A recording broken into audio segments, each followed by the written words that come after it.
Salut à vous fans d'horreur, ici Marc pour Horror News Interview numéro 10. L'objectif d'Horror News Interview est toujours de mettre en lumière le travail de différents artisans gravitant dans le monde de l'horreur. J'ai la chance d'accueillir aujourd'hui Gilles Paillet, artisan en effets spéciaux et spécialiste de la mousse de latex. Alors salut Gilles et merci d'avoir accepté mon invitation. Merci, bonjour. Est-ce que tu pourrais te présenter à nos auditeurs s'il te plaît? Alors, je m'appelle Gilles Paillet, j'ai 53 ans, je suis originaire de Dijon. J'ai eu une expérience à peu près, allez, on va dire, d'une vingtaine d'années dans l'industrie des effets spéciaux de cinéma, donc les effets spéciaux qu'on appelle physiques. J'ai passé 10 ans en Angleterre et puis là, donc je suis revenu en France et j'interviens beaucoup dans les écoles de maquillage pour initier en gros les élèves à l'utilisation des produits comme la mousse de latex pour faire telle ou telle créature, tel maquillage. Ouais, effectivement, on en avait discuté quand on s'était rencontrés donc au Bloody Weekend. Oui, Effectivement, sur les différents, types, voilà, de matières et de traitement de ces matières, personnellement, je trouve ça, fascinant en tout cas. Est-ce que tu pourrais nous détailler un petit peu les différentes casquettes, que tu as eues ou que tu as du coup au sein de ces effets spéciaux? Parce que ça regroupe en fait les effets spéciaux beaucoup de monde, beaucoup de métiers. ouais. Voilà, est-ce que tu pourrais nous expliquer un petit peu ce que tu faisais concrètement? Alors moi je suis entre guillemets ce qu'on pourrait appeler un spécialiste. Je sais que c'est un mot un peu redondant, mais je suis considéré un peu comme un spécialiste de la mousse de latex parce que c'est un produit qui est pas vraiment utilisé. Enfin, en France, c'est pas vraiment utilisé, sauf occasionnellement. Mais bon, en Angleterre, par exemple, où j'ai travaillé plus d'une dizaine d'années, c'est quelque chose qui est de l'ordre, on va dire, de tous les jours, en fait. Ils utilisent ça beaucoup parce que, bon, ils ont une autre approche que nous. Ils ont une autre culture un petit peu plus ouverte, on va dire, sur tout ce qui est fantastique, et ça tout au long de l'année. Donc, bon, on va dire, ce que moi je fais, c'est principalement autour de la mousse de latex, mais autrement, je m'occupe aussi de prise d'empreintes, de moulage, de tirage, voilà, c'est assez vaste. Sauf que, bah, dans tout ça, je ne suis pas maquilleur, parce que, bon, j'ai eu fait, comme on dit, j'ai eu fait des maquillages il y a très très longtemps, mais bon, je peux pas me qualifier de maquilleur parce que j'ai pas la vitesse et les automatismes que les maquilleurs doivent avoir sur un tournage, par exemple. Et donc effectivement, là, tu nous parlais donc de mousse de latex. Cette mousse de latex, elle sert à quoi concrètement? À faire tout ce qui est moulage? Alors, la mousse de latex, non, c'est plus pour les tirages. En fait, ça a été un des premiers matériaux qui a été utilisé dans le cinéma fantastique parce que ça permet d'avoir quelque chose de gros volume avec un poids assez réduit parce que en fait c'est une éponge. Grosso modo, c'est exactement comme une éponge, sauf que on la reçoit sous forme liquide et on la façonne avec différents procédés pour obtenir quelque chose qui répond exactement à ce que on veut voir à l'écran. Alors ça peut être un maquillage sur une personne, sur un acteur, sur un cascadeur, mais ça peut être aussi plus gros un costume, encore plus gros une créature animatronique. Donc là, il y a personne dedans, mais c'est juste un gros monstre en caoutchouc, on va dire, grossièrement. Voilà, la différence par rapport à ce que la plupart des gens utilisent maintenant, qui est le silicone, c'est que le silicone, si c'est très bien pour des prothèses assez petites, c'est quand même assez lourd. L'inverse avec la mousse de latex, c'est qu'on peut faire des gros volumes et ça reste relativement léger. Faut juste éviter de le mouiller, du coup. J'ai entendu quelques anecdotes de tournage, ça et là. Oui, oui, oui, bah, comme toute éponge, quand c'est mouillé, ça gonfle et c'est un peu plus lourd, on va dire. Il y avait une anecdote par rapport au T-Rex de Jurassic Park, parce que déjà la bestiole en elle-même, animatronique, montée sur vérin hydraulique et tout, elle était relativement assez lourde. Donc Stan Winston, qui était à la tête des effets spéciaux, avait dit bah, surtout éviter de la mouiller parce que la peau en mousse de latex va alourdir le système et bon bah quasiment toutes les scènes du film avec le T-Rex en animatronique, hein, parce qu'il y a une partie animatronique, une partie image de synthèse, mais tout ce qui est en animatronique, généralement toutes les scènes se passent sous la flotte. Donc bon, Ça a donné lieu effectivement à quelques petits soucis sur le sur le tournage. Oui, oui, bah, j'ai vu aussi bon, il y a pas très longtemps ça, mais j'ai vu une vidéo, parce que le Stan Winston, ils font une école en ligne Oui. et ils postent souvent des petites vidéos, qui sont de ce qu'ils avaient filmé pour des essais à l'époque et c'était une vidéo de l'animatronique du T-Rex sans la peau et donc avec tous les mécanismes, avec la coque en fibre de verre et Mmh. déjà je trouvais que c'était assez effrayant parce que les mouvements étaient assez, rapides et franchement, c'était impressionnant. Alors j'imagine avec une peau en mousse de latex, même si la peau fait 2-3 centimètres d'épaisseur, peut-être même un peu plus, c'était quand même quelque chose d'assez, terrifiant, j'imagine, sur place et c'est là que j'aurais bien voulu être, la petite souris sur le lieu de tournage parce que bon, c'est quelque chose que, à mon avis, on verra plus vraiment. Ah, c'est sûr que c'était, ouais, ouais, c'était une sacrée machine, ouais, c'est Voilà et en plus, ils ont fait encore plus fort, apparemment avec le Spinosaure, je crois, qui s'appelle, le dinosaure qui est encore plus gros que le T-Rex dans Jurassic Park 3, où il est, bah, là, il est vraiment encore plus grand. Donc oui, non, mais ça devait être impressionnant. Là, pour le coup, les acteurs, ils ont pas besoin de faire semblant d'avoir peur ou d'être impressionnés. Ils ont la bestiole devant eux, je pense que ça devrait suffire. c'est clair, surtout dans des proportions telles, c'est clair. Ouais. Alors, est-ce que tu peux nous parler un petit peu de ton histoire avec, l'horreur, du coup? Alors, bah, en fait, j'ai réfléchi à la question et je me suis dit, d'aussi loin que je me rappelle, ça fait vraiment partie d'un tout, sauf que on catégorisait plus les choses avant, on va dire. Il y avait l'horreur, il y avait la science-fiction, il y avait les films d'action, les choses comme ça. Maintenant, c'est un tout petit peu mélangé, mais je me rappelle que quand j'ai commencé à m'intéresser aux effets spéciaux, on va dire, les films, on va dire, de genre un petit peu gore, un petit peu spécifique, il y en avait quand même pas mal à l'époque. Ça pouvait aller de, allez, c'est spécifique, mais bon, tous les films d'horreur à base de vampires, les films à base de monstres sanguinaires qui venaient de l'espace, ou même les films de slasher comme les Vendredi 13 ou les trucs comme ça faisait partie, on va dire, de la panoplie de quelqu'un qui s'intéressait aux effets spéciaux.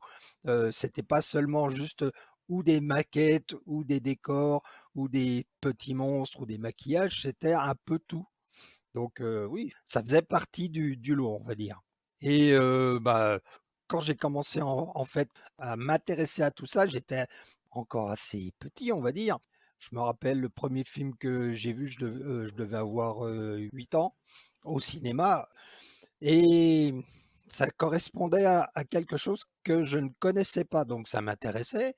Et puis après, bah, je me suis intéressé à la littérature, enfin littérature, oui, les livres, on va dire, les Boris Vian, les alors Maupassant aussi dans un certain j'ai dû commencer petit, on va dire, avec, Maupassant par exemple, où, bah, il y avait deux trois trucs qui étaient sympas, puis après, bon, bah, bien sûr, Stephen King, Barker aussi. Clive Barker, je connaissais un petit peu avant d'en entendre parler au cinéma avec Hellraiser. Mmh, d'ailleurs, je vois une, très jolie, boîte de Le Marchand, derrière toi. Ah, je ne sais pas de quoi tu parles. Alors, j'ai pas vu le remake de Hellraiser, par exemple. Le truc, c'est que maintenant, j'ai l'impression que on veut un peu réinventer la roue. Il y a des trucs qui marchaient avant. Ça sert à rien de vouloir en faire un peu plus. Ça marchait exactement comme ça à ce moment-là. Bon, après, je peux pas juger sur quelque chose que j'ai pas vu, donc je ne sais pas. Peut-être que je serai surpris, mais par contre, j'ai vu le nouveau Evil Dead Rise. Ça, oui, non, je préfère carrément la série. Ash versus Evil, comme ils disent en anglais, est bien vraiment dans l'esprit de Sam Raimi, du premier Evil Dead. Mais non, l'humour est parti en fait, le second, troisième degré est parti et on fait des films qui sont juste horrifiques. Mais enfin, pour moi, ça me laisse un petit peu de marbre, quoi. Oui, c'est un genre, mais ça me correspond pas. Ça me correspond pas. Après, il y en a qui aiment, hein, il y a aucun problème là-dessus, mais Bon, bah, les goûts et les couleurs, comme on dit, mais je suis d'accord avec toi. Autant j'avais trouvé que alors, il y avait pas tellement de comédie non plus, hein, mais sur la version de Fede Alvarez, d'Evil Dead, de Eh 2013, ben, là. je sais pas si tu l'as vu, donc le dernier en date. J'ai trouvé qu'il avait à peu près le même ton un peu sérieux, les mêmes couleurs, le même traitement. Mais enfin, pour moi, Evil Dead, c'est pas ça, quoi. C'est Ash, forcément, qu'en fait des tonnes, aussi bien on va dire, en acteur normal que quand il est possédé. Là, c'est juste, j'irai pas jusqu'à dire que c'est malsain, mais ouais, c'est pas drôle en fait. Enfin, pour moi, je le trouve pas divertissant. Je suis ce qui se passe à l'écran, mais voilà, ça me fait pas vraiment plus réagir que ça. Bon, en plus, la plupart du temps maintenant, enfin, pas tous, hein, heureusement, on va pas faire une généralité, mais les films, on va dire récents qui sortent, le scénario tient un tout petit peu sur un post-it. Donc, il se passe pas grand-chose, ni au niveau de l'histoire, ni au niveau même si les effets spéciaux sont bien faits, je reste un peu sur ma faim. Après, voilà, comme tu dis, les goûts et les couleurs, mais il en faut pour tout le monde, c'est très bien. Si ça leur permet, par exemple, d'accéder, entre guillemets, ou c'est leur premier pas dans ce genre de film, d'histoire, ça peut leur permettre de voir autre chose et de voir ailleurs, et c'est aussi bien, pourquoi pas? Oui, oui, clairement, clairement. Mais c'est vrai que j'avais en tout cas, au niveau des effets spéciaux notamment, j'avais préféré la version de 2013, tu vois? Bah oui, C'était du pratique à fond en 2013. je me rappelle plus s'il y avait peut-être un petit peu de synthèse pour, on va dire, améliorer, si ça peut exister, améliorer ou Gommer un peu, voilà, des choses comme ça. Mais j'ai trouvé que, par exemple, sur celui de 2013, il y avait une histoire. On se prend pas d'affection, mais on suit les personnages et dont le personnage principal qui a des problèmes. Et voilà, sans être un remake du premier, j'ai trouvé que l'histoire se tenait d'elle-même. Là, non, c'est, je sais pas, c'est bon. Peut-être que j'étais pas dans le bon état d'esprit pour voir le film. Faudrait que je le revoie de toute façon. Mais ça n'empêche pas que les effets spéciaux sont très bien, mais j'ai trouvé, peut-être parce que j'ai plus le même âge que quand j'ai regardé les originaux, mais j'ai trouvé qu'il y avait des facilités de scénario et des trucs. Non, tu fais pas ça. Si tu as dessous du jeu, tu fais pas comme ça. En fait, c'est peut-être moi le problème. Je sais pas. Alors, est-ce que tu peux nous parler un petit peu de ton parcours, professionnel? Comment est-ce qu'on en arrive à faire ton métier? Ouh là là! Alors, j'espère que vous avez quelques heures devant vous quand même, messieurs, dames. Non, mais en fait, j'ai commencé, bah, un peu comme, tous ceux qui s'intéressent à ce genre de métier-là, bah, tout gamin, avec les premières séances de cinéma qui m'ont vraiment, estomaqué. Enfin, le fait d'aller au cinéma pour voir un film et être plongé dans un univers qui était, complètement différent de ce que je connaissais, pour moi, c'est oui, ça relevait entre autres, soit de la magie, soit j'irais presque dire jusqu'à une espèce d'expérience. Voilà, c'était, quelque chose de magique et donc j'ai voulu commencer à refaire ce que je voyais à l'écran sans savoir comment c'était fait et si c'était possible de refaire ça chez moi. Donc bon, bah, en plus à l'époque, il y avait pas vraiment de et c'est un euphémisme, il y avait absolument aucune, information disponible, hein. Donc ça, c'est bien avant l'internet, bien avant toutes l'accès à toutes les informations qu'on a maintenant et en fait, j'essaye des trucs, souvent dans la cuisine de mes parents et puis j'utilisais des fois le four, de la cuisine. Bon, aux grandes dames de mes parents parce que bon, je faisais un petit peu le scientifique fou, mais voilà, ça ressemblait pas à grand chose. Mais moi, ça m'amusait et puis bon, j'avais l'impression de faire des découvertes. Donc c'est un procédé super long et puis bon, on va pas vraiment, quelque part, on cherche, on est dans une phase de recherche. Après, il y a eu des magazines français, il y en avait pas beaucoup, mais par exemple, il y avait, Mad Movies avec, une page du cinéphane où il y avait des gens, des amateurs, voire des professionnels, mais plus souvent des amateurs, des lecteurs du magazine, qui montraient ce qu'ils avaient fait. C'est comme ça que, bah, de fil en aiguille, on arrive à avoir des adresses, on arrive à avoir des astuces, des choses comme ça, et on progresse. Bon, après, avec, on va dire, l'explosion d'Internet, ça a rendu les choses beaucoup plus faciles. Il fallait chercher toujours plein de choses, mais c'était quand même, on va dire, à portée du clavier, quoi. C'était, même si c'était pas forcément en français, et la plupart des choses étaient pas en français forcément, bah c'était quand même beaucoup plus facile. Puis ensuite, donc, acheté des livres. J'ai acheté des livres que j'ai achetés aux États-Unis. Donc, c'était plus facile aussi de les faire venir parce que avant, c'était compliqué. Avant Internet, je veux dire, c'était compliqué d'acheter quelque chose qu'on trouvait pas en France et qu'on trouvait à l'étranger. Donc, si c'était pas compliqué, de toute façon, c'était très long. Donc j'ai acheté des bouquins, je me suis un peu formé aussi à l'anglais parce que c'est pas l'anglais scolaire, on va dire, c'est l'anglais technique. Parce que bon, il y a des termes qu'on retrouve souvent en anglais, mais que bah, si on ne sait pas ce que ça veut dire par rapport à telle ou telle façon de faire, et ben c'est simple, on n'y arrive pas. Et puis il y a aussi le fait que aux États-Unis, par exemple, ou même en Angleterre, ils ont accès à des produits qu'on n'a pas en France. Donc après, il faut, ça, encore une fois, c'est une histoire de, je vais dire, de volonté de chercher à comprendre complètement de quoi ça parle. Après, on peut chercher, bon, maintenant il y a des DVD, avant il y avait des cassettes VHS. Alors je dis pas que je parlais couramment anglais, donc forcément entre la mauvaise compréhension, les fausses indications enfin la mauvaise direction que je prenais en ayant confondu un terme ou quelque chose comme ça, bon bah c'était pas toujours facile, mais bon, on y arrivait. Et puis ensuite, alors après des années, c'était toujours en amateur. J'ai participé à des, on va dire, des pièces de théâtre amateurs, des choses comme ça, des courts-métrages, mais c'était toujours en gros, c'était un peu de la bidouille.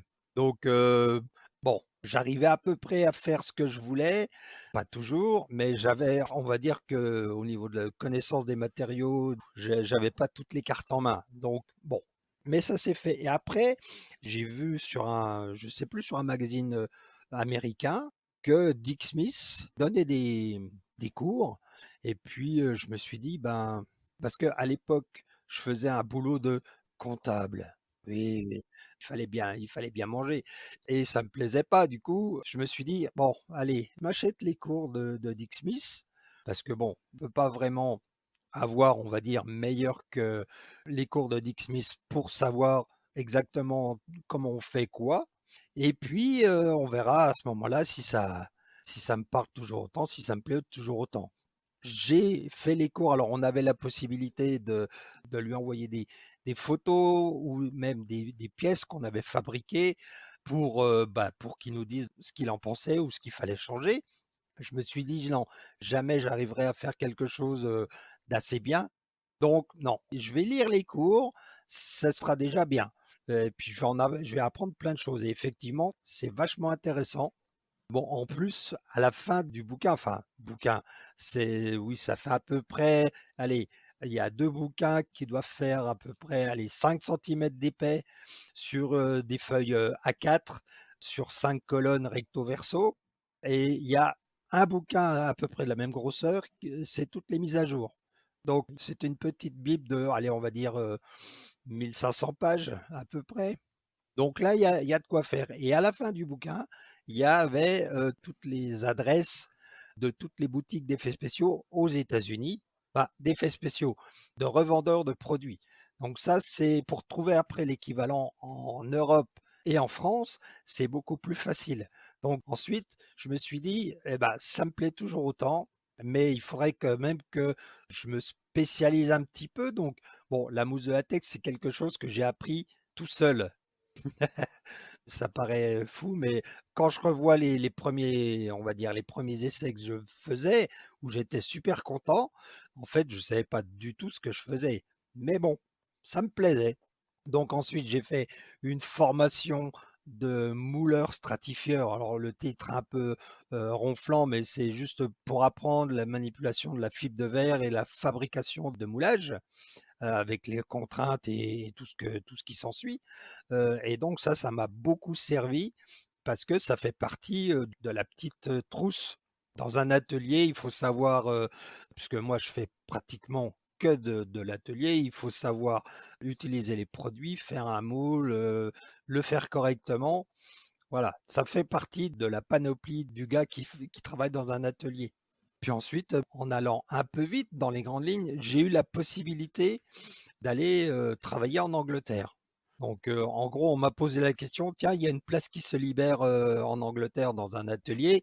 Est-ce que ça te dirait de venir bosser en Angleterre?» J'ai réfléchi à peu près, allez, 3 secondes et demie. J'ai dit: «Bah, allez, banco». Alors je savais pas du tout ce qui m'attendait parce que je me suis dit: «Allez, ça doit pas être plus compliqué qu'autre chose». Donc, j'y suis allé, c'était non, c'était bien. C'était très, très bien. Donc j'ai commencé dans un atelier, enfin c'est pas un atelier, c'est une, compagnie qui fait du paramédical, mais qui utilise comme matériau de moulage, entre autres, le silicone et beaucoup de mousse de latex. Et donc, là, pour le coup, je me suis formé beaucoup sur le tas par rapport à parce qu'on faisait de la mousse de latex, tous les jours. Donc, là, j'ai vraiment appris beaucoup, beaucoup de choses. Donc, c'était très bien. Et puis, bah, en étant en Angleterre, j'ai vu qu'il y avait un salon d'effets spéciaux, de maquillage, qui commençait à pointer son nez, qui s'appelait l'IMATS, donc le International Makeup Artist Trade Show, donc qui était, instauré par le créateur du Makeup Artist Magazine, qui est un magazine qui n'existe plus maintenant, mais un magazine sur les maquillages et entre autres maquillage beauté et maquillage effets spéciaux. Et donc là, c'était donc l'occasion sur un week-end de se rencontrer, de rencontrer des gens, de parler. Donc, j'y suis allé, bah, la première fois, alors le premier IMATS, c'était en 2001-2002, je crois, et j'y suis allé après, en 2003, et jusqu'au Covid, en fait, j'y allais tous les ans. Et pendant ce salon, j'ai rencontré Neil Gorton, qui à l'époque commençait. Donc Neil Gorton, c'est celui qui est responsable, entre autres, des effets spéciaux, des maquillages dans Doctor Who, par exemple. Et je me suis mis à parler avec lui. Et à ce moment-là, il commençait à lancer une série de DVD en anglais de comment on fait une prothèse en silicone, comment on fait un masque. Et je lui avais demandé, comme ça, si ça l'intéressait, que je fasse la traduction en français de ces DVD. Donc il m'avait dit oui, on avait fait ça ensemble. Puis, quelques années plus tard, il m'a appelé en me disant: «Tiens, j'ai un boulot sur, le Wolfman, je trouve pas de gars pour faire la mousse de latex, est-ce que ça t'intéresse?» Alors c'est pareil, j'ai à peu près réfléchi, 3 secondes et puis, j'ai dit: «Allez, c'est parti». Et je devais bosser là-dessus, sur le Wolfman, j'étais parti pour 3 semaines et je suis resté dans l'atelier 1 an et demi. Parce que après Wolfman, il y a eu Doctor Who, il y a eu d'autres trucs, des courts-métrages, des pubs, des choses comme ça. Et voilà, pendant 1 an et demi, j'ai fait de la mousse vraiment tous les jours, tous les jours, tous les jours. Entre autres, parce que bon, comme dans l'atelier, il y avait donc la salle où on faisait la mousse de latex, à côté, il y avait la salle où on faisait les moules. Donc, bah, quand moi j'avais fini, parce que là, on va dire que quand on fait la mousse de latex, il y a beaucoup de temps d'attente entre le temps de prise et le temps de cuisson. Donc, bah, plutôt que de ne rien faire, j'allais aider à finir les moules ou à préparer des choses pour les autres, quoi. Donc, c'était assez sympa. Et puis après, donc, après Neil Gorton, bah, je me suis retrouvé un tout petit peu, on va dire, livré à moi-même. Et donc j'ai participé à d'autres films avec d'autres ateliers et puis voilà quoi. Donc petit à petit, on va dire que à l'époque où j'y étais, il y avait quand même beaucoup de demandes et il y avait beaucoup de films qui se faisaient, donc il y avait pas trop de problèmes pour trouver du boulot. Alors j'ai fait ça jusqu'en 2016, et 2016, il a fallu que je revienne en France pour des raisons de santé, pour des raisons familiales. Mais sinon, j'y serais encore. Là, bon, je suis à Dijon et ça m'empêche pas de faire quelques tournages par an. Je fais beaucoup, on va dire, de masterclass avec des écoles, mais voilà. Si j'étais en Angleterre sur place, surtout maintenant avec le Brexit, ce qui rend les choses encore plus compliquées pour ceux qui sont à l'extérieur de l'Angleterre. Si j'étais resté en Angleterre, je pourrais travailler, parce qu'il y a beaucoup de choses qui se font tous les jours, encore plus maintenant avec, tout ce qui est les Mmh. plateformes et donc il y a beaucoup de choses qui se font, même si c'est des productions américaines. Bien sûr. Il y a quand même, beaucoup de choses qui sont faites en Angleterre parce qu'il y a pas le barrage de la langue. Puis bon, en plus, ils ont des facilités pour les impôts, des choses comme ça. Donc non, non, c'est bien. Et du coup, à notre époque, alors avec, tout ce qui est, bah, réseaux sociaux et cetera, tu en parlais avec le boom d'internet, tout ça. Comment est-ce qu'un artisan en effets spéciaux, il se fait connaître, bah, que ce soit auprès effectivement des cinéastes, des studios, enfin de tous les gens avec qui il est censé, être en contact pour trouver du boulot, en fait, hein? On va dire que c'est beaucoup de réseautage. Alors quand on commence, l'idée, c'est quand même de faire bonne impression.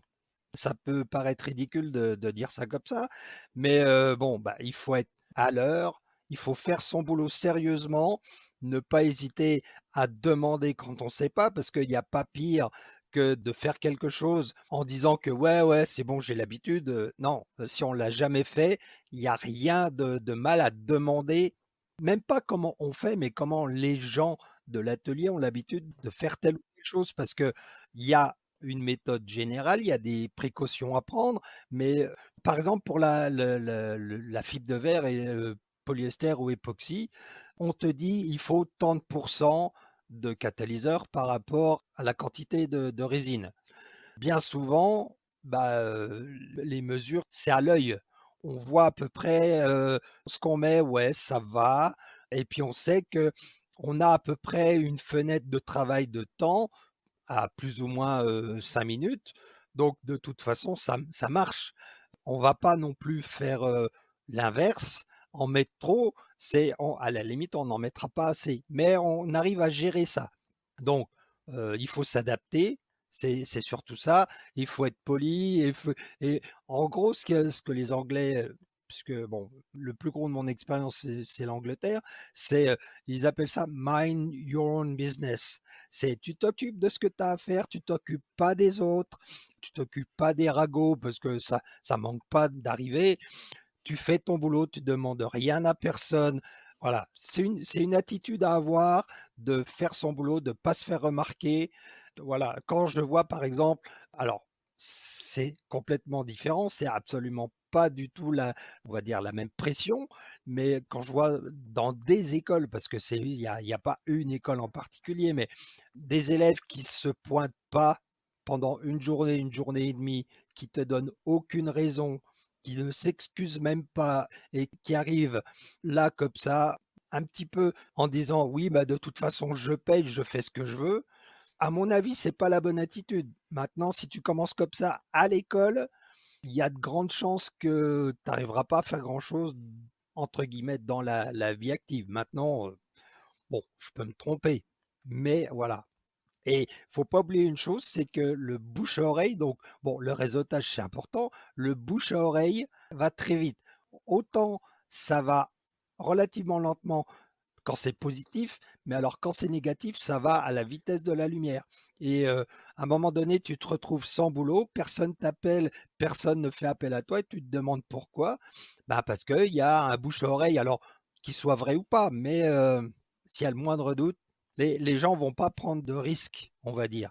Heu, si c'est quelqu'un qui est un peu, on va dire, entre guillemets, «grande gueule», qui voilà, qui passe plus de temps à être entendu qu'à montrer ce qu'il sait faire, bon, c'est non, à mon avis, c'est pas une attitude et encore, je parle qu'en atelier. Sur un plateau, ça peut être différent, mais voilà quoi, faut savoir tenir sa place et voilà, on est tous là pour bosser, pour obtenir le résultat final qui va être sur l'écran. Donc c'est pas le moment d'avoir des batailles d'ego ou d'avoir à vouloir tirer la couverture à soi, c'est pas du tout comme ça. Je me rappelle une fois, bon, il y a très longtemps, en Angleterre, j'avais un patron qui était parti le matin pour, participer à un tournage, donc appliquer une prothèse et c'était son boulot de la journée, appliquer la prothèse sur un acteur pour créer un personnage, pour raconter une histoire. Et il est revenu le soir complètement dégoûté parce que en fait, ils n'ont pas pris en compte tout mon travail, ils ont pris la prothèse, ils l'ont jetée. Ben oui, mais le but du jeu, c'est pas de voir sur grand écran comment ta prothèse est belle, c'est de créer un personnage qui s'intègre dans une histoire. Si la prothèse est belle ou quoi que ce soit, c'est accessoire par rapport à oui, si le personnage marche, fonctionne à l'écran, c'est beaucoup mieux. Enfin, à mon avis. Donc voilà, c'est des choses comme ça. Faut rester assez humble, je pense. Ça fait vieux con ça, mais ouais. Le, je- alors, le truc, c'est que je connais, j'ai côtoyé, je vais pas dire que j'ai travaillé avec, mais j'étais en gros dans la même pièce ou pas loin de maquilleurs ou de d'artistes qui ont eu depuis des récompenses, même des Oscars. Et quand tu vois la personnalité de ces gens-là, bah, ils se la racontent pas.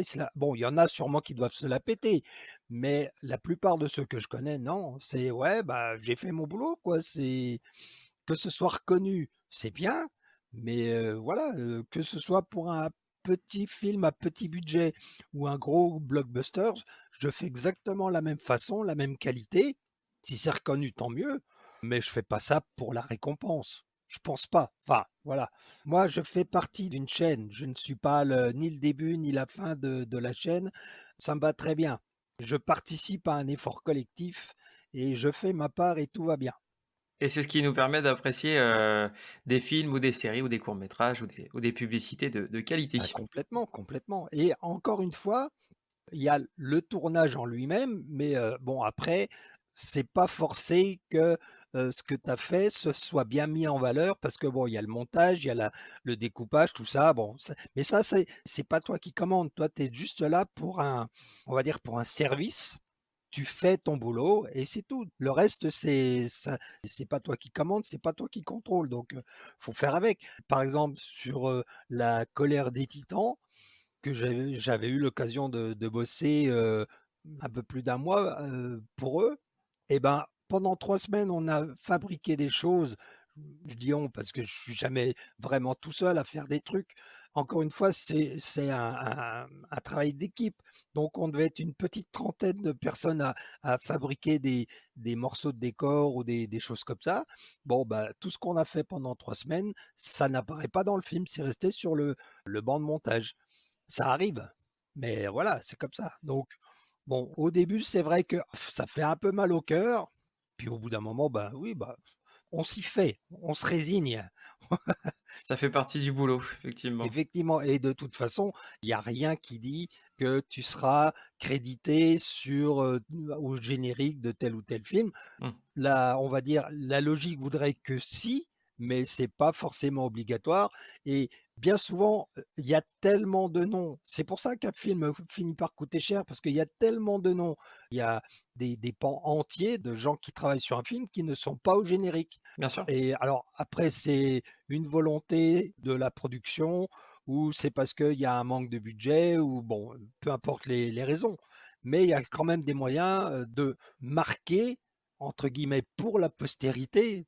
C'est n'importe quoi comme terme, mais il y a un site qui s'appelle IMDB, Oui. Internet Movie Database, et tu peux marquer tout ce que tu as fait et tu envoies la demande, c'est validé ou pas, mais généralement c'est validé parce que bon bah tu as bossé sur tel ou tel truc. Généralement, ils demandent directement à la production et la production valide ou pas. Donc tu as quand même une trace de toi qui a bossé sur tel ou tel truc. Donc moi ça me suffit bien. Et puis je parlais tout à l'heure de gens que je connais. Connaître c'est peut-être un grand mot, mais j'ai bossé donc sur le Wolfman pour Neil Gorton. Donc c'est là où je me suis dit oh là là mon Dieu ça y est ça démarre ça commence. Bon après j'ai vu que personne n'était crédité, personne de l'atelier. Bon c'est ah bon c'est dommage.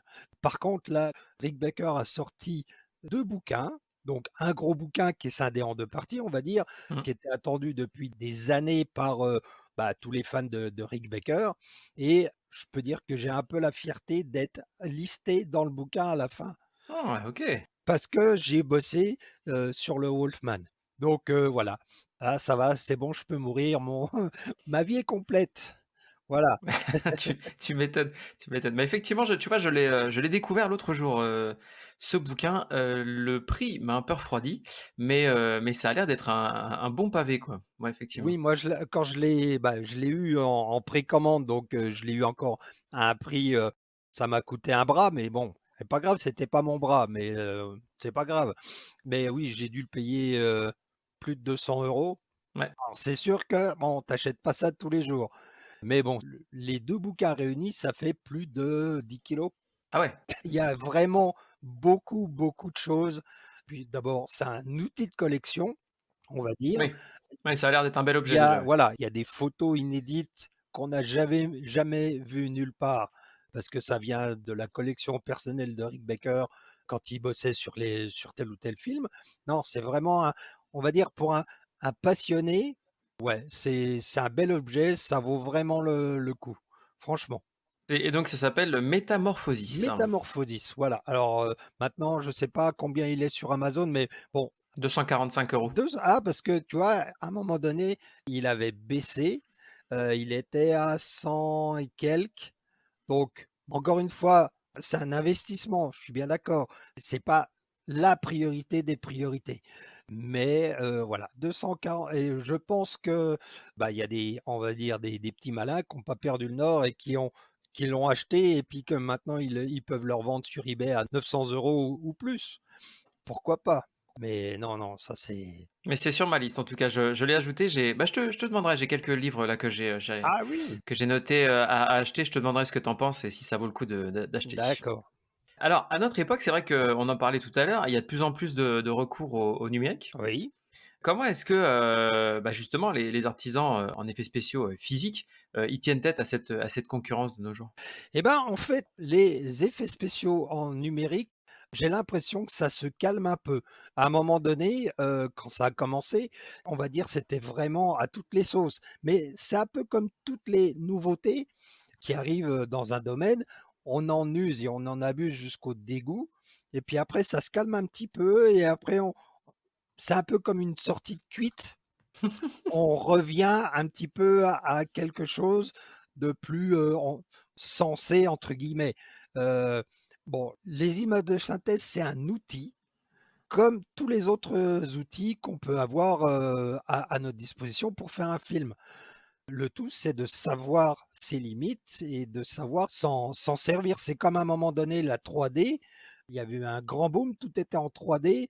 De ce que je me rappelle, c'était la technologie du futur, on allait tout avoir en 3D. On faisait déjà référence à des films comme Retour vers le futur quand il est dans la rue et que, Mmh. l'affiche de Les Dents de Les la Dents de Mer? la Mer, lui saute dessus. Bon, ça a eu son temps, mais, bon, bah, vu le prix, vu la conjoncture, vu tout ça, puis bon, tous les films ne sont pas bons à voir en 3D, par exemple. Et Mmh. puis savoir comment c'est fait. Si c'est prévu dès le début, s'il y a le budget, s'il y a les caméras, s'il y a la façon par exemple, un film comme, les Batman de Nolan, je crois que c'est le 2 où, il y avait des séquences qui étaient prévues d'être filmées en format IMAX, donc 70 millimètres. Donc Mmh. c'était prévu et au cinéma, fallait voir ça sur un écran IMAX. Mais c'était prévu dès le départ. Les caméras sont super, super grosses. Maintenant, elles sont un peu moins grosses, mais les caméras pour ça étaient super grosses. Même, ah non, je crois que c'est aussi ça a été utilisé dans le 3e volet des aventures de Batman de Nolan où, Catwoman, il y a une scène où elle doit partir en moto, la moto de le Batpod, la moto de Batman et bon, bah, Mmh. comme c'est un truc à on va dire qu'il y a peu de gens qui peuvent le conduire, bon, bah, elle a rentré dans la caméra, elle a cassé une caméra à 300 000 $. C'est pas grave ça, c'est pas grave. Un détail. Mais voilà et la plupart des films à l'époque où la 3D par exemple, explosait, ont voulu, bah, sauter sur l'occasion de sortir des films qui avaient été tournés en 2D et les transformer en 3D et bon, Mmh. bah, généralement, le résultat il est mauvais. Je me souviens de, Sleepy Hollow de Tim Burton qui avait eu ce traitement-là. Bon, bah, la 3D, en fait, avec les lunettes, ça donnait mal à la tête plutôt qu'autre chose.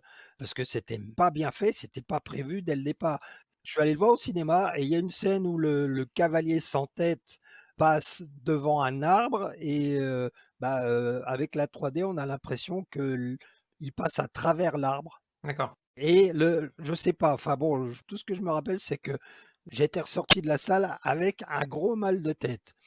Bon, après, ce qu'on disait sur les images de synthèse, le problème avec les images de synthèse, à mon avis, que je vois, tout ce qui est extension de plateau, tout ce qui est rajout de choses mécaniques, inertes, ça va, ça passe très bien. Ce qu'il y a de plus compliqué à faire, c'est, entre guillemets, l'animation de l'eau et l'animation d'un corps humain.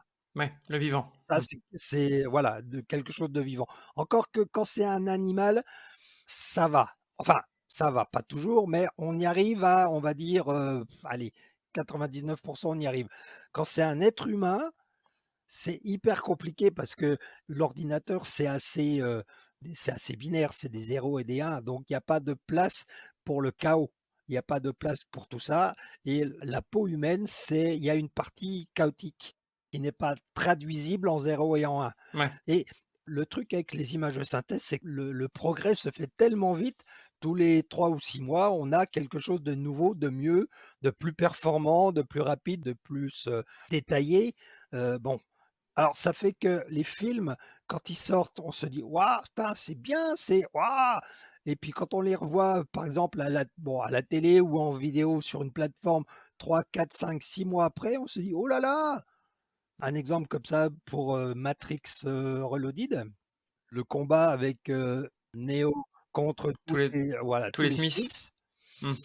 eh ben, ça pique un peu quand même. Parce que là, maintenant, on arrive à voir des cinématiques de jeux vidéo qui sont ultra réalistes, beaucoup plus réalistes que, bah, ce qu'on voit à l'écran dans Matrix Reloaded.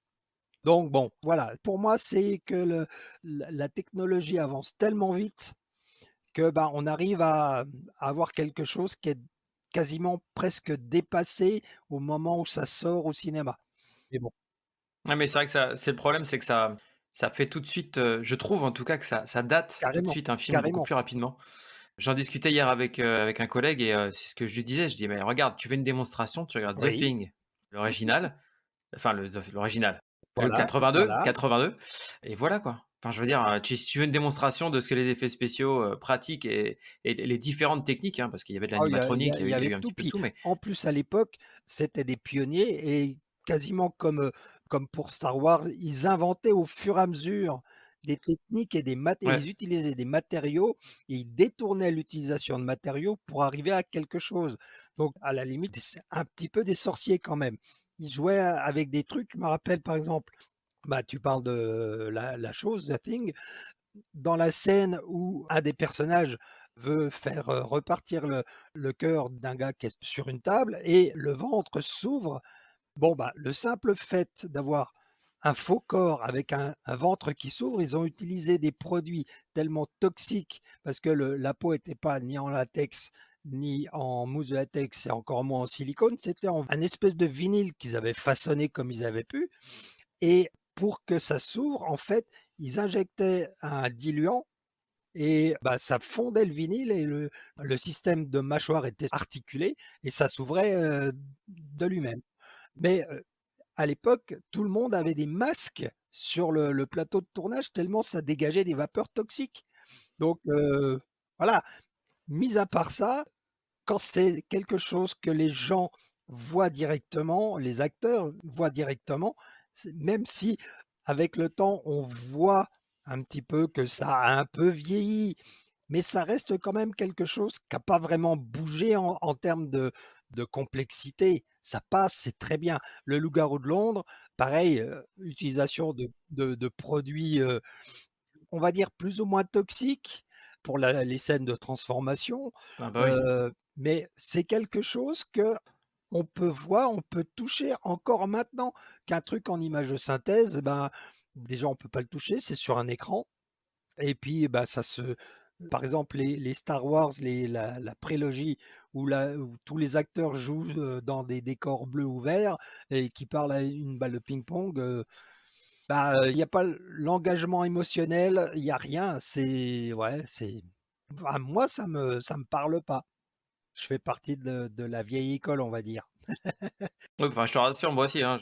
J'aime bien voir les choses, j'aime bien toucher, j'aime bien, bah, le truc, par exemple, c'est si tu as un dragon devant toi, par exemple, sur, Harry Potter et là, ça c'est un des j'avais interviewé Nick Dodman, sur sa carrière une fois à Londres et donc j'avais fait une interview. Je lui avais demandé quel était le monstre préféré qu'il avait fabriqué dans Harry Potter et pour Mmh. lui, c'était le dragon qui crache des flammes dans la forêt. Je sais plus quel épisode c'est, à un moment donné, il y a un dragon, il Mmh. crache des flammes, c'est dans une forêt mais ça, c'est une vraie bestiole, une vraie marionnette avec un vrai lance-flamme. Mmh. Ils ont vraiment fait les choses en grand et il dit: «Bah oui, un truc comme ça, tard la nuit avec des flammes que quand ça sort, on sent la chaleur et ben la créature existe». Donc le rendu que les acteurs donnent à l'écran, c'est beaucoup plus facile pour eux d'imaginer quelque chose parce que c'est devant eux. Quand c'est juste une balle de ping-pong, bon, bah, déjà, tu sais pas à quoi la bestiole elle va ressembler parce que le procédé fait que la bestiole est insérée, créée et insérée des mois après la fin du tournage. Bien sûr. Donc, la réaction, elle est jamais vraiment, en adéquation avec ce qu'ils sont censés voir. Mais bon. Alors justement, on en parlait alors des bestioles, donc des créatures. Est-ce que tu peux nous expliquer un petit peu comment naît une créature? Ah, bah, je vais essayer! Donc, bon, généralement, on reçoit le script et on commence à noter tout ce qui concerne, bah, telle ou telle créature, la description qu'il peut y avoir et bon, voilà, on cerne un petit peu la créature. Dans le cas d'une créature, ça peut être un maquillage aussi, mais parlons d'une créature. Donc, on commence à voir tout ce que la créature doit faire dans le scénario. Donc, on commence déjà à cogiter. On va faire ça comme ça, comme ça, comme ça, comme ça. Heu, on part ensuite sur un concept qui prendra en compte, en fait, tout ce que la bestiole doit faire dans le scénario. Si, vous faites un éléphant, enfin une bestiole aussi imposante qu'un éléphant, mais qui doit monter aux arbres, ça va pas le faire. Donc il faut prendre ça en compte. Donc c'est une création déjà alors ça peut être en 2D, en dessin classique ou sur ordinateur, sur Photoshop. Maintenant de plus en plus, c'est fait sur ZBrush. Mmh. Donc c'est en 3D et on commence comme ça. Donc on fait plusieurs ébauches, on n'en fait pas qu'une et ensuite toutes ces ébauches-là, elles sont données pour être approuvées parce que, bah, ce que nous on conçoit comme bestiole, on va dire, ne correspond pas forcément à la vision qu'a le réalisateur par rapport à ce qu'il voulait. Donc on fait comme ça, c'est toujours un jeu de ping-pong, on va dire, entre ce qu'on fait et ce qui est validé Bien et sûr. pour aller à l'étape suivante, il faut que l'étape précédente soit validée. Sinon, bah, ça sert à rien, du coup. Et même encore une fois après, ça m'est arrivé, sur le dernier film que j'ai fait, les concepts avaient été validés. On a commencé à lancer la production de pièces en mousse et à un moment donné, la production a dit: «Ah oui, mais là, on pourrait pas faire autrement?» Donc oui, on peut toujours, seulement, bah, ça coûte du temps, ça coûte de l'argent, mais tout est possible. Mais voilà, si c'est pas c'est pour ça qu'on fait des réunions en gros avant, pour être sûr qu'on va tous dans le même sens et que tout le monde est d'accord et que tout le monde est sur la même longueur d'onde. Après, bon, on peut toujours faire, c'est jamais que quelques heures de sculpture, quelques heures de moulage, quelques heures de tirage. Bon, après, voilà. En gros, c'est une question de budget. Après, tu peux tout faire. Oui, c'est une question de temps et d'argent. Voilà, exactement et le temps, on va dire les productions s'en fichent un petit peu. Par contre, quand on leur dit que le temps passé, bah, ça vaut de l'argent, là, on commence à toucher un point sensible et donc là: «Ah oui, mais alors on va faire au minimum».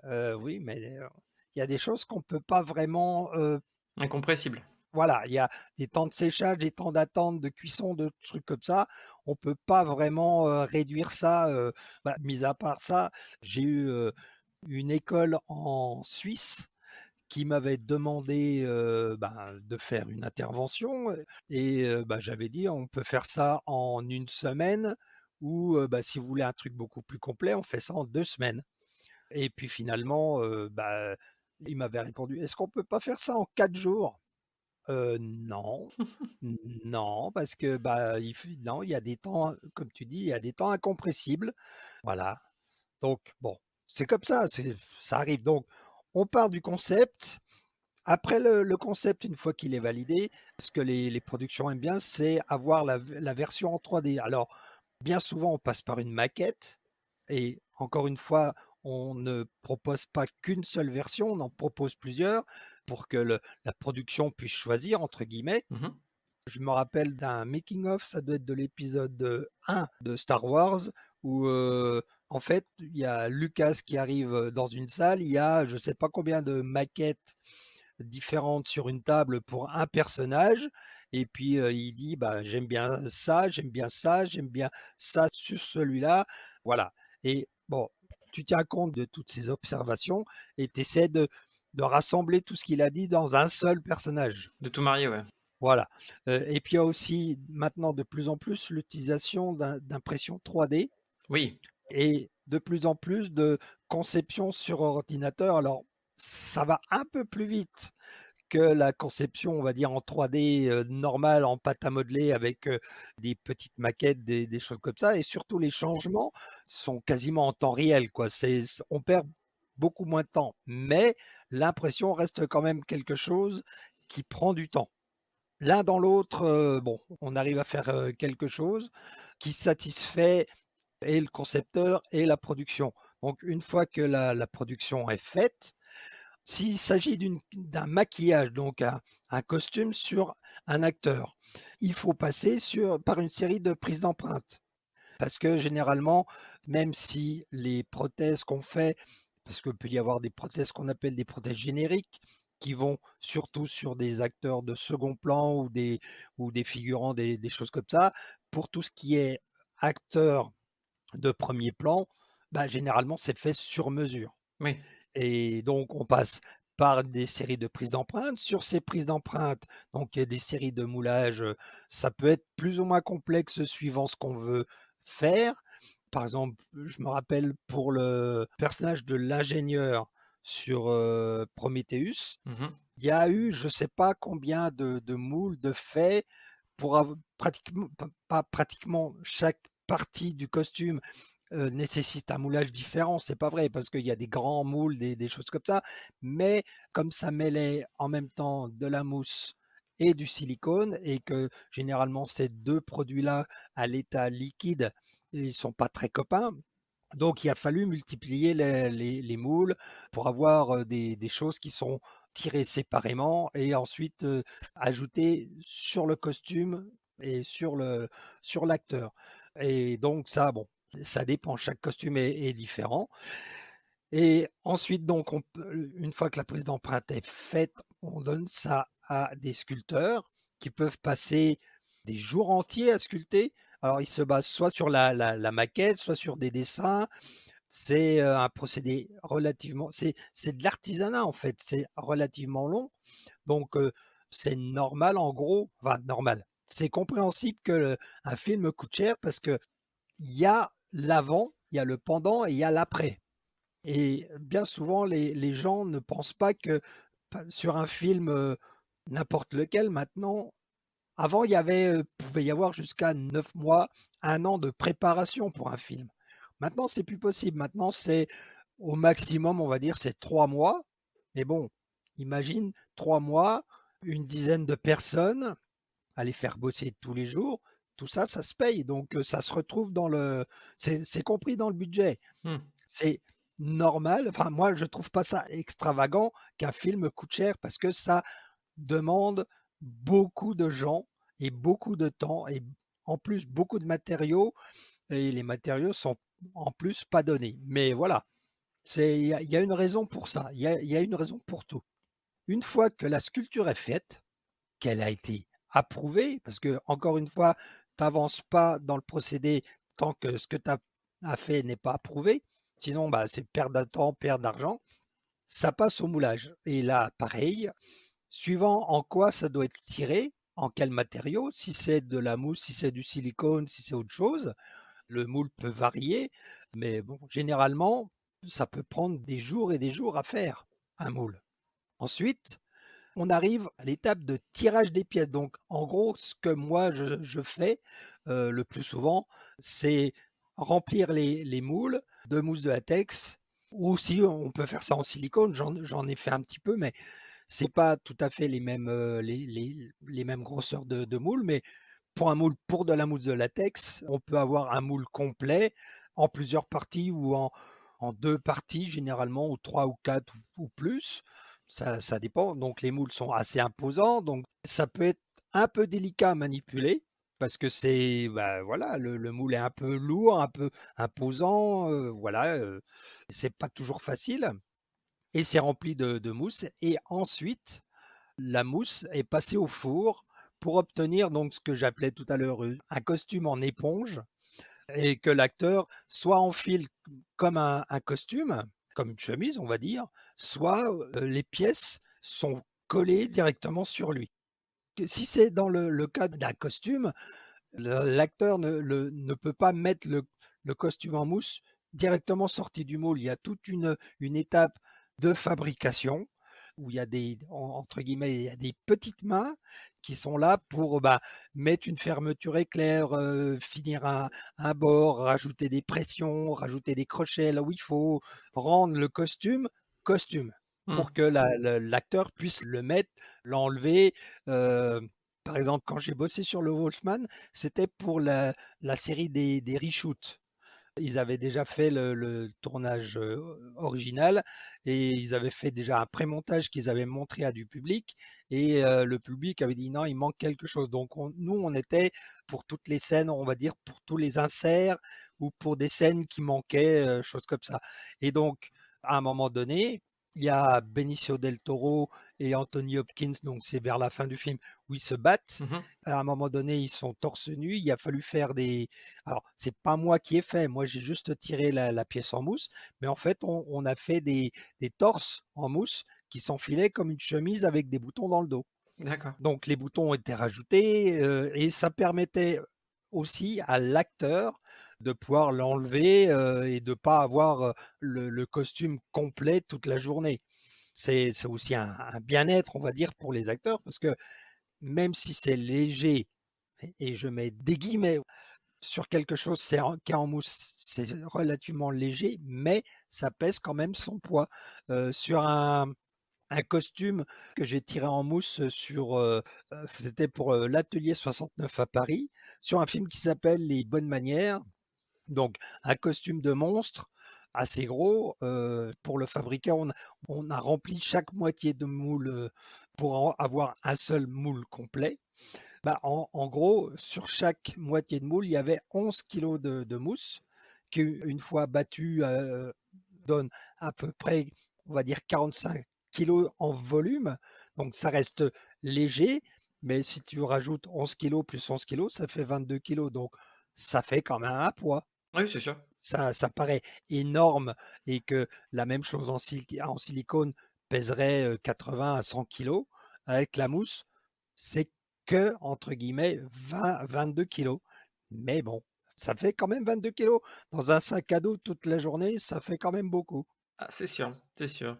Une fois que le costume est préparé, il faut encore qu'il soit poilé, s'il y a des poils. Il faut qu'il soit peint. Et voilà, il faut qu'il y ait les plans de joint des moulages. Les plans de joint, c'est la ligne qui apparaît quand deux parties de moule se rejoignent. Il y a toujours une petite ligne qui reste. On Mhm. voit ça dans tout ce qu'on achète. Il y a toujours une petite ligne de fabrication qu'il faut enlever. Et donc, poilage, maquillage. Alors, maquillage, c'est plus le jour du tournage, mais bien souvent, quand c'est un costume, c'est peinture. Donc, pareil, on utilise des produits qui sont un poil toxiques, donc il faut un masque, il faut des gants, il faut une tenue de protection, parce que c'est des produits avec le frottement, par exemple, un costume en mousse, et si tu n'utilises pas certains diluants, certains produits, la peinture va s'en aller. Donc, on va dire, c'est un espèce de plastifiant slash diluant qui fait que la peinture adhère mieux, même s'il faut de temps en temps faire des petits raccords, mais voilà, c'est comme ça. Et pendant le tournage, il y a l'installation, la mise en place, et pendant toute la journée du tournage, il y a l'entretien du masque, du maquillage, du costume. Donc Mmh. c'est vraiment un boulot qui prend beaucoup, beaucoup de temps. Moi, du coup, je suis bien content parce que j'ai assez à faire avec, le tirage, parce que bon, généralement, ça se passe bien, mais il y a toujours un petit demi pour cent ou un 1 de chance qu'il y a un truc qui n'aille pas.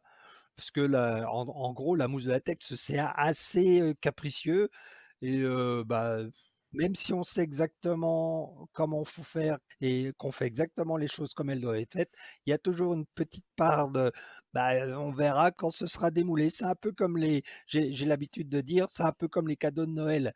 Tu sais pas ce que tu as reçu tant que tu as pas ouvert le cadeau. Ça marche.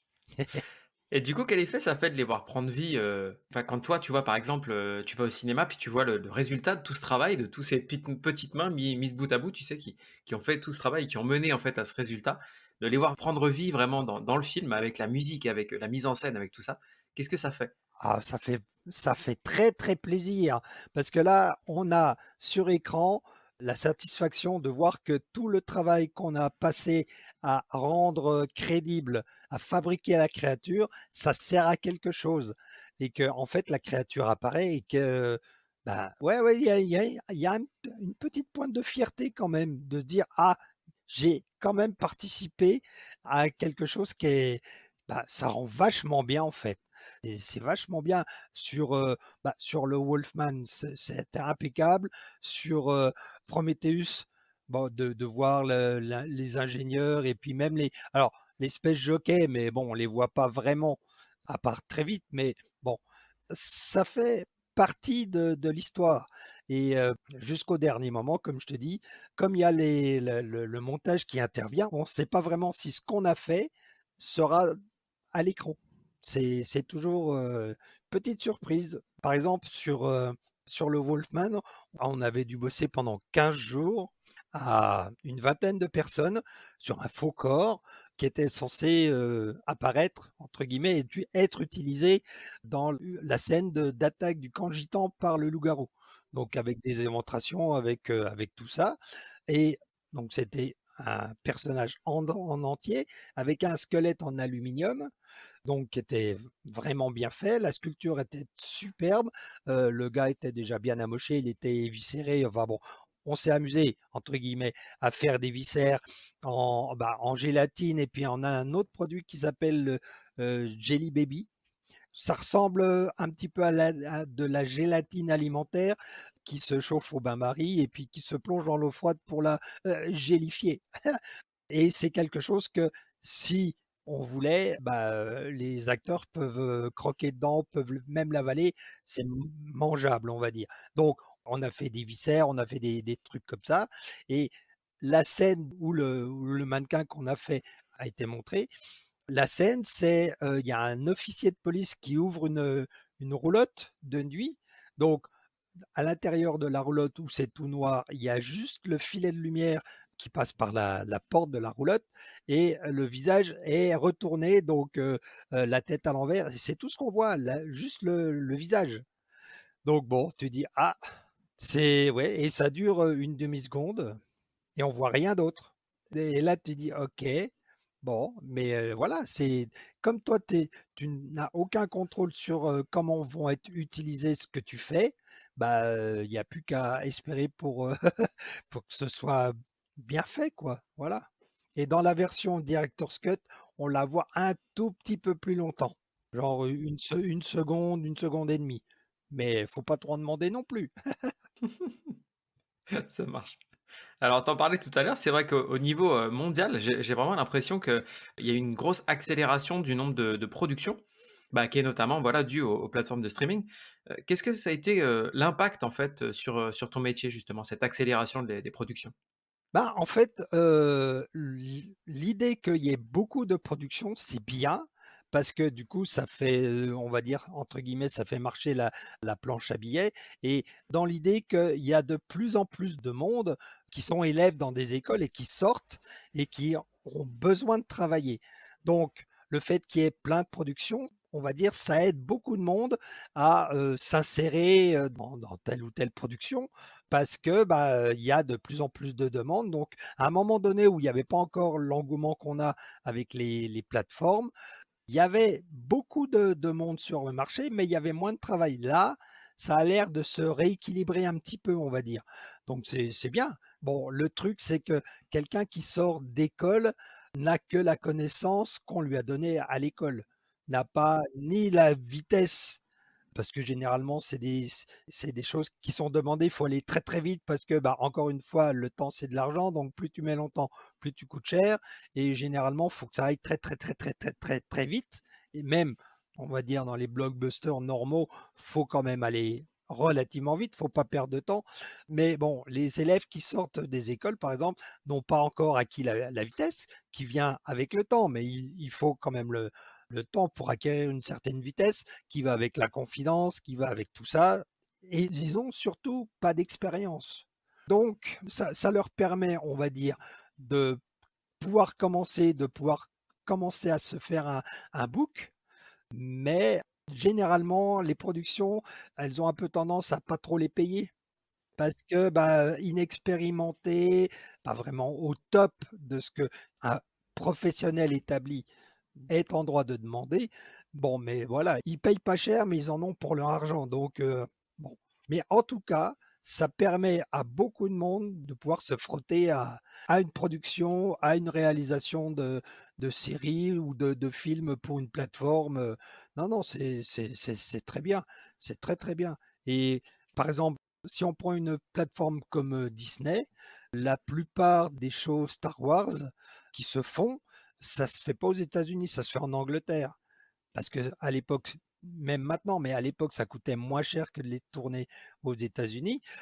Donc, si on a l'occasion de pouvoir bosser en Angleterre, c'est tout bénef. Donc, on a quand même accès à des choses qui sont bien. Et le truc avec les Star Wars, par exemple, c'est que il y a beaucoup de maquillage. Il y a aussi de l'image de synthèse, mais ça, il y a beaucoup, beaucoup de maquillage, de monstres en caoutchouc, des choses comme ça. Ouais. Mhm. Bon, généralement, il y a des deux, et moi, je trouve que c'est bien d'avoir les deux, mais l'un ne remplaçant pas l'autre. Tout à fait. Moi, pour moi, c'est bien d'avoir raisonnablement l'usage des 2 parce que on va dire, les maquillages ou on va dire, les marionnettes en mousse, elles ont leurs limites de mouvement, d'action, de tout ça. Et puis les images de synthèse, reprennent là où s'arrête la possibilité de faire avec une marionnette ou un monstre animatronique. Et généralement, quand il y a beaucoup de mouvements, quand c'est des plans larges avec la créature en entier, c'est plus facile de la faire en synthèse. Bien sûr. Généralement, les créatures en mousse, en vrai, on va dire, c'est pour des gros plans ou pour des choses qui nécessitent que ceux qui manipulent, ceux qui créent les mouvements soient pas très loin. Donc, on est obligé d'avoir un cadre un petit peu réduit, soit un gros plan, soit quelque chose comme ça. Ouais, tout à fait. Mais c'est vrai que, enfin, moi, je prends souvent comme exemple, mais la forme de l'eau, par exemple, de Guillermo del Toro. Guillermo del Toro, c'est un amoureux des monstres, hein, et lui, il a bien compris effectivement la complémentarité, du numérique et du pratique, ouais. Ah ben complètement. Puis en plus, on sent quand la personne, ça s'est vu sur Hellboy où il bossait avec DDT, donc David Marty et Montserrat. C'est quelqu'un qui est amoureux de ça et qui sait de quoi il parle. Donc on peut pas lui faire à l'envers, on peut pas lui dire ouais mais non, non, il sait. C'est comme James Cameron par exemple, Ouais, mais ils ont fait, il sait bien sûr. exactement de quoi il parle. Et bon, il y a des anecdotes par exemple par rapport à Cameron qui, qui finit par lui-même faire bouger la créature parce que il sait dans sa tête, il a la vision de ce qu'il veut, il Mmh. sait qu'on peut y arriver et quand quelqu'un y arrive pas, bah, pour lui, c'est plus facile de le faire parce qu'il sait qu'il peut le faire que d'expliquer à la personne, pour essayer de lui faire, Et lui faire comprendre comprendre, exactement ce qu'il a voilà, dans la tête, c'est sûr, c'est voilà, évident, ouais. voilà, Mmh. voilà. Donc bon, Peter Jackson aussi, Richard Taylor, ils connaissent aussi tout ça. Ils savent de quoi ils parlent, donc ouais, on a des gens qui sont ultra compétents dans ce cas-là. Et c'est vrai que là, tu en parlais alors avec toute cette accélération et la formation de toutes ces personnes, maintenant on voit de plus en plus d'écoles de cinéma. Moi, je vois passer ça sur les réseaux. Toi, tu es professeur, tu interviens notamment, comme tu le disais, dans ces écoles. C'est peut-être, ce qui explique la démocratisation, quoi. Ah mais complètement et puis bon, il y a aussi bon, encore une fois avec les plateformes, il y a eu des émissions comme Face Off ou comme Glow Glo, ouais. qui, bon, autant le dire tout de suite, c'est de la télé-réalité, donc c'est absolument pas la réalité, mais ça a participé à la démocratisation de la fabrication de bestioles avec, bon, le côté, télé-réalité qui me plaît pas du tout, avec quelques affirmations qui sont fausses, mais ça a permis aux gens d'avoir connaissance dans les grandes lignes comment était fabriquée telle ou telle chose. Et ça, c'est bien et ça leur donne envie de faire. Il y a de plus en plus d'écoles qui s'ouvrent. Moi, entre guillemets, quand j'ai commencé, il y avait une école en France, une école à Paris, c'est tout. Là, maintenant, je ne sais pas combien il y en a, mais il y en a vraiment partout et c'est très bien, c'est très bien et je sais que même dans le sud de la France, du côté de Montpellier, il y a des studios de cinéma qui, sont en train de se construire et il est question d'avoir un studio, si je me trompe pas, c'est Disney et un studio Amazon pour la création de contenus, de films et de choses comme ça. Donc non, c'est bien. Le fait que ça se démocratise, vu le nombre de gens qui se forment, non, c'est bien. Pour moi, ça correspond un peu à une logique, pourvu que ça dure. Et d'ailleurs, les studios à côté de Montpellier, il faut que je les contacte parce que bah, c'est des studios qui vont ouvrir, je crois, aux dernières nouvelles en 2025. Il faut que je leur demande si ça les intéresserait pas d'avoir quelque chose en rapport avec la fabrication, la mousse de latex, les choses comme ça, parce que bon bah voilà, plutôt que de faire, par exemple, je vois que c'est complètement autre chose, hein, je saute du Coca Light, mais par exemple, en ce moment en France, il y a le spin-off de Walking Dead avec Daryl qui se tourne. Bon, je leur ai envoyé un truc pour leur demander s'ils avaient besoin, sauf que toutes les prothèses sont fabriquées, tirées aux États-Unis, et en France, c'est juste, entre guillemets, juste de l'application. Donc bon bah moi je suis pas maquilleur moi. Ils ont besoin de maquilleurs pour le coup, mais c'est, Greg Nicotero, Voilà. c'est la boîte de Greg Nicotero qui gère ça. En même temps, ça me réjouit parce que bon, Walking Dead, la série originale, j'ai arrêté depuis longtemps. Je me suis arrêté à la saison 5 parce que je trouvais que ça tournait un petit peu en rond et puis, Mmh, pareil. bon, mais en tout cas, Greg Nicotero, lui, à un moment donné, il faisait le premier épisode de chaque, nouvelle série et le dernier épisode et c'était des épisodes où c'était quasiment garanti d'avoir des zombies, forcément et c'était bien fait. Donc comme c'est lui qui chapeaute la version de Daryl en France, c'est bien, c'est bien. Je me doute qu'il y aura de la qualité quand même. Bon, j'ai des copains qui sont sur la série. Il y en a de Paris, il y en a de Lyon, voilà, ça bouge beaucoup, ça bouge beaucoup. Maintenant, je sais qu'après, ils vont aller en Espagne. Je ne sais pas s'ils vont garder l'équipe qu'ils ont de Paris ou s'ils vont essayer d'avoir une équipe, dans chaque, coin. Je sais pas, je sais pas. Et oui et effectivement, alors là, on en parlait avec Walking Dead, mais c'est vrai qu'on a de plus en plus, enfin, j'ai l'impression en tout cas, hein, avec, certains titres qu'on a vus, au cinéma, ce qui n'était pas arrivé depuis un moment, pas mal de retours du gore et d'effets, pratiques du coup, qui vont avec au cinéma. Je sais pas si ça a vraiment disparu. Enfin, bon, pour moi, dans ma tête, ça s'est un peu atténué, mais ça a pas vraiment, vraiment complètement disparu pour revenir. Je pense que avant, les films étaient catégorisés bien spécifiquement, il y avait les films d'horreur, il y a les films d'action, les comédies. Maintenant, tu peux avoir un film qui est censé être une comédie, mais avec des cascades, avec du gore peut-être, on va dire comme élément comique.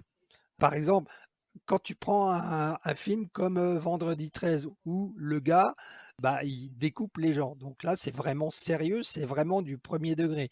Quand tu prends un film comme Branded de Peter Jackson, où là, il y a, les gens se font découper par dizaines, mais c'est tellement over the top, c'est tellement trop gros que bah, ça en finit par être j'allais pas dire drôle, mais on peut pas prendre ça au sérieux, on peut pas prendre ça au premier degré. C'est tellement n'importe quoi que ouais. Et par contre, je trouve que la plupart des remakes de films qui étaient un petit peu déjantés, comme Evil Dead, par exemple, ont tendance à prendre un peu ça trop premier degré. Il y a pas d'humour. J'ai l'impression que c'est un peu sec comme rendu. Quand dans Evil Dead, le gars se coupe la main à la tronçonneuse, c'est sûr qu'il y a du sang, ça doit pas faire plaisir. Mais ce qui va avec, c'est que la main, elle prend vie d'elle-même, elle commence à lui balancer des trucs sur la tête et il s'en prend plein la tête. Voilà, c'est le côté, on va dire, c'est le côté de trop comique qui désamorce complètement la situation. Bien sûr. Et je trouve que bah, on parlait de Evil Dead Rise tout à l'heure. Pour moi, c'est trop sérieux. Mais effectivement, maintenant que tu le dis, j'ai l'impression parce que là, je réfléchis en même temps, mais tu vois, par exemple, le remake de Vendredi 13 Ouais. qu'ils ont fait, il y a quelques années, pareil, traitement sérieux, alors que dans les derniers Vendredi 13, plus ça allait, plus c'était comique, tu vois? Et tu as eu le même traitement avec Freddy, avec Les Griffes de la Nuit. Quand ils ont fait le remake, il y avait plus de, tu sais, de punchline, tu vois, de Freddy, de délire, de Freddy, en fait. Oui, là, il était redevenu vraiment très sérieux, voilà. En gros, tous les personnages de slasher des années 80, 70-80, il y avait un côté, c'est tellement gros, c'est tellement n'importe quoi que ça en devient presque amusant, entre guillemets. Parodique un peu, ouais. Voilà, parce qu'il y avait un côté grand guignol que là, il n'y a pas. Et quand quelqu'un se fait couper le bras, il a mal, ça crie, il y a du sang partout, et on te laisse avec ça. Et il n'y a pas de suite. C'est comme si tu étais dans un hôpital, dans la salle d'attente, et tu vois tous les gens qui ont des malheurs de partout. Et voilà, en fait, tu n'es que spectateur. Moi, je trouve que quand c'est pas une parodie vraiment, mais quand c'est un peu plus léger dans la façon de traiter le sujet, bah, ça te fait un petit clin d'œil en te disant ouais non mais attends, c'est que du cinéma, c'est pour rigoler, on est là pour s'amuser, on n'est pas là pour se prendre la tête.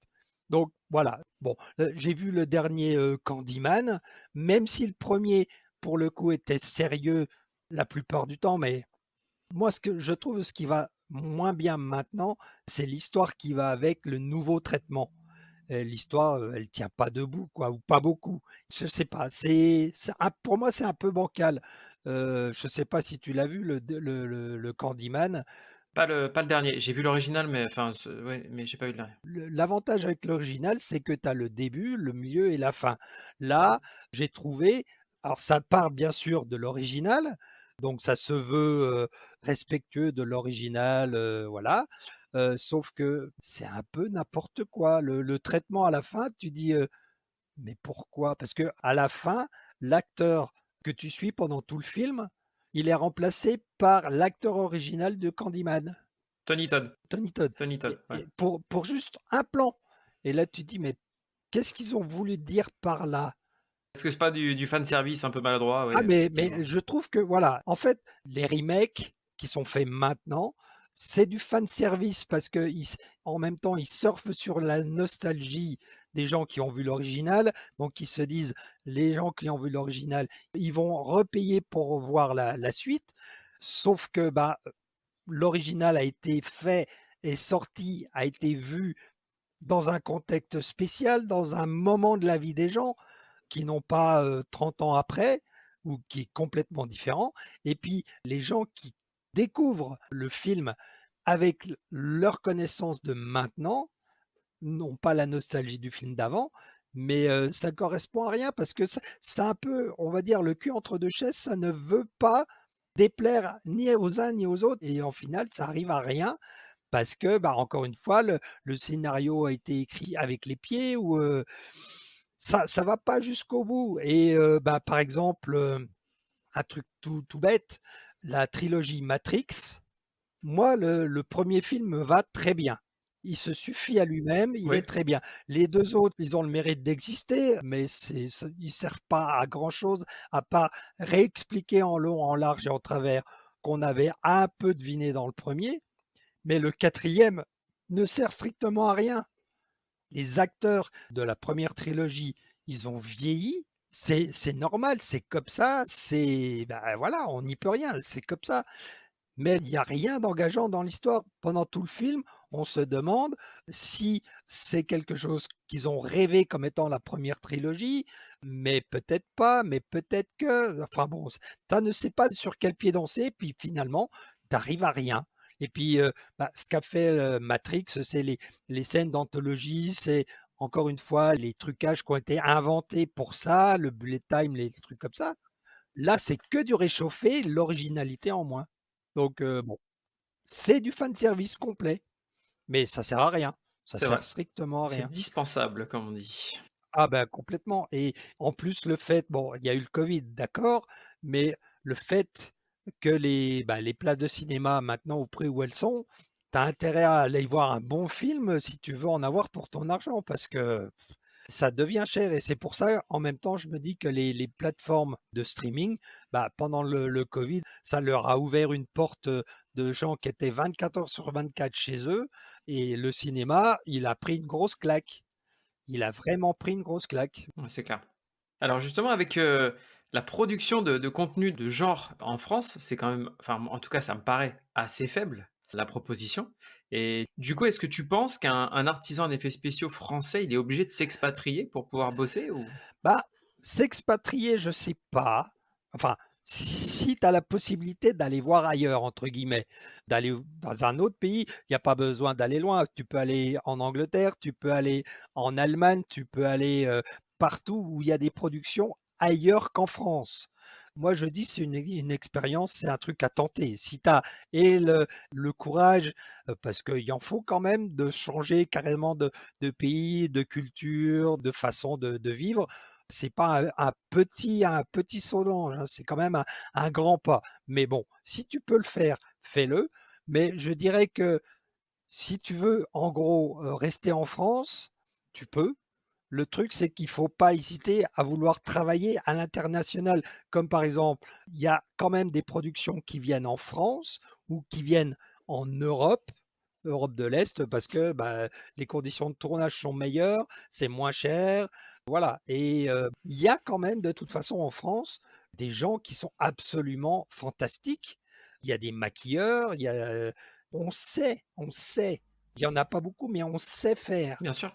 Le problème, c'est que, bah, il y a pas le marché, tout ce qui est genré, comme, gore ou voilà, bah, là, non. Fantastique, Oh, gore et cetera, oui, tout ce voilà, qui demande, effectivement. c'est pas la culture, c'est pas les gens sont friands de ça, mais ceux qui sont censés favoriser la venue de ces projets-là en France, ils sont absolument frileux, ils ne comprennent pas déjà ce truc-là. Alors bon, tu pas obligé de tout comprendre pour accéder à ça, mais pour eux, c'est non, ça correspond à rien.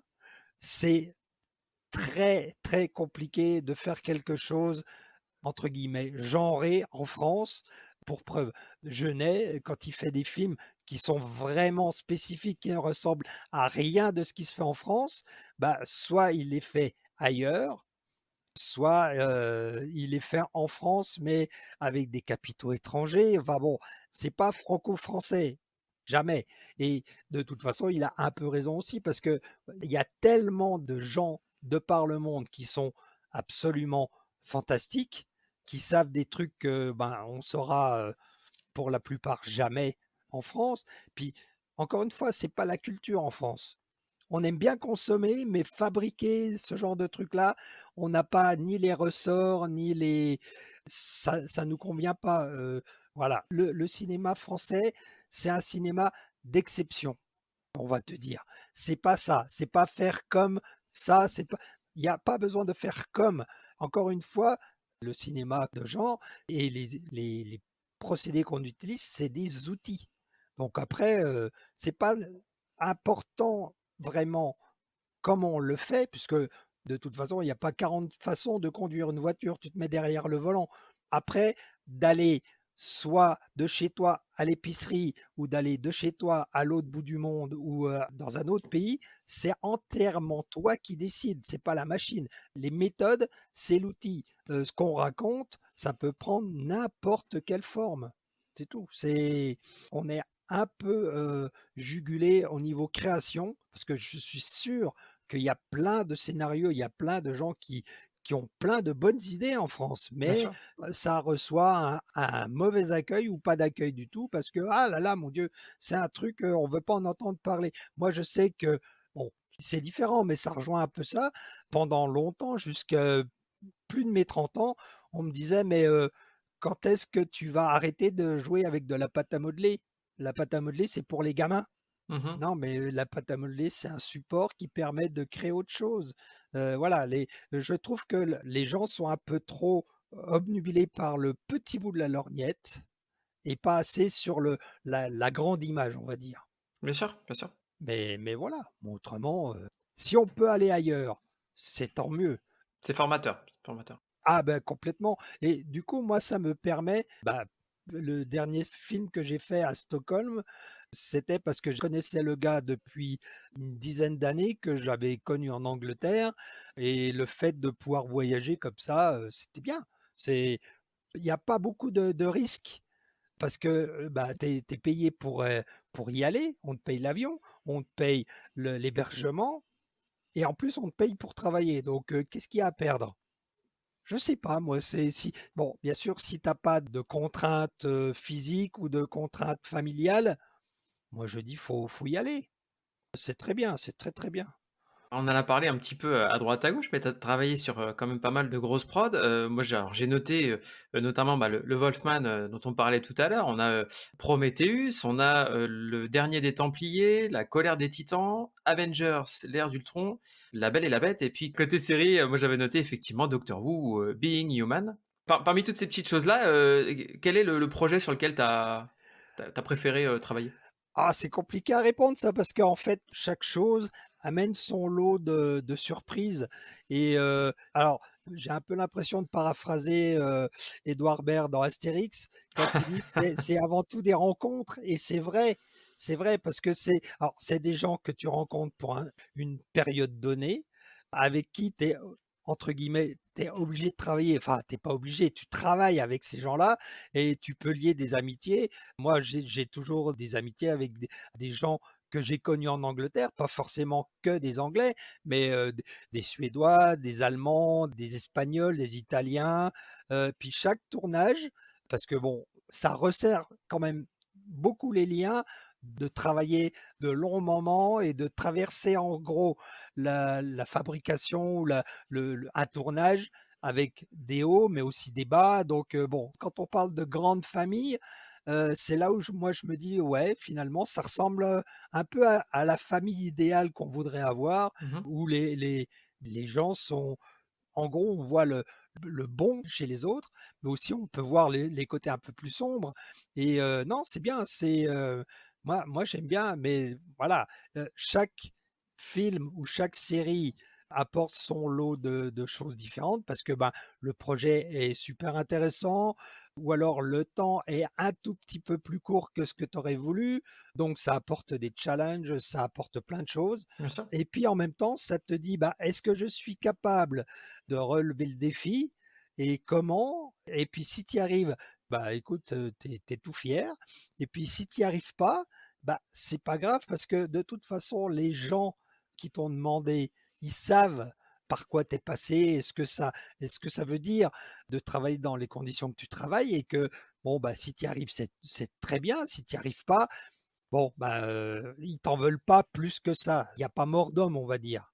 C'est pas très très grave. Après, encore une fois, c'est une question d'argent. Mais voilà, je vois par exemple sur les Doctor Who, au fur et à mesure des années, parce que ça avait repris en 2005. Au fur et à mesure des années, la BBC donnait de moins en moins de budget aux effets spéciaux, mais voulait quand même plein de bestioles et de plus en plus de caractères, d'extraterrestres, de choses comme ça. Bon, bah, à un moment donné, ils ont été obligés, entre guillemets, je crois qu'il y a une saison où la plupart des bestioles sont faites non pas en maquillage, mais en images de synthèse parce que ça a été sous-traité en Inde, parce que c'était moins cher. Ouais, évidemment. Et là, depuis 2005, c'était Millennium FX, donc la société de Neil Gorton qui s'occupait des masques, des maquillages. Mhm. Ils se sont arrêtés et bah, pour des histoires que je ne connais pas, ça peut être des histoires de budget, ça peut être des histoires de temps ou je ne sais pas. Et là, pour le nouveau Docteur, là, la nouvelle saison, ils reprennent Millennium pour faire les maquillages. Celui qui s'occupait de la série en 2005 qui avait démissionné, il revient aussi. Donc bon bah on va dire que là c'est quasiment garanti d'avoir un grand succès parce que c'est la période où les histoires qui a été écrites et qui a été montrées étaient les mieux structurées, les mieux filmées, les mieux faites. C'est, on va dire, la 2005, 2006, 2007, 2008, c'était à peu près encore les bonnes, on va dire, c'était du Doctor Who de bon cru, on va dire. Ouais. Après, c'est un tout. Alors déjà que Doctor Who, c'est complètement n'importe quoi, mais les premières saisons, il y avait quand même un sens, il y avait quand même un sérieux dans la façon de raconter les histoires. Après, c'était vraiment n'importe quoi. Bon, mais voilà.